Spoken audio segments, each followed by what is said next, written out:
नमस्कार। आज चलते हैं आज की कहानी की तरफ। तो आज की कहानी का शीर्षक है ज्ञान का घमंड। एक गांव में सप्ताह के एक दिन प्रवचन का आयोजन होता था। इसकी व्यवस्था गांव के कुछ प्रबुद्ध लोगों ने करवाई थी ताकि भोले भाले ग्रामीण का धर्म का कुछ ज्ञान हो सके। इसके लिए एक दिन एक ज्ञानी पुरुष को बुलाया गया।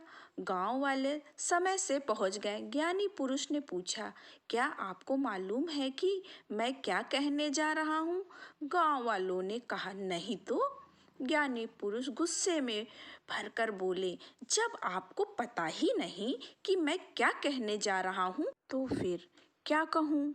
वह नाराज होकर चले गए।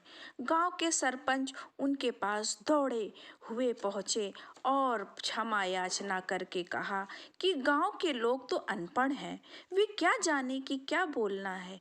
किसी तरह उन्होंने ज्ञानी पुरुष को फिर आने के लिए मना लिया। अगले दिन आकर उन्होंने फिर वही सवाल किया, क्या आपको पता है कि मैं क्या कहने जा रहा हूँ? इस बार गांव वाले सतर्क थे। उन्होंने छूटते ही कहा, हाँ, हमें पता है कि आप क्या कहेंगे। ज्ञानी पुरुष भड़क गए। उन्होंने कहा, जब आपको पता ही है तो कि मैं क्या कहने वाला हूँ तो इसका अर्थ हुआ कि आप सब मुझसे ज़्यादा ज्ञानी हैं। फिर मेरी क्या आवश्यकता है? या कहकर वह चल पड़े। गांव वाले दुविधा में पड़ गए कि आखिर उस सज्जन से किस तरह पेश आएं, क्या कहें। उन्हें फिर समझा बुझाकर लाया गया। इस बार जब उन्होंने वही सवाल किया तो गांव वाले उठकर जाने लगे। ज्ञानी पुरुष ने क्रोध से कहा, अरे, मैं कुछ कहने आया हूँ तो आप लोग जा रहे हैं।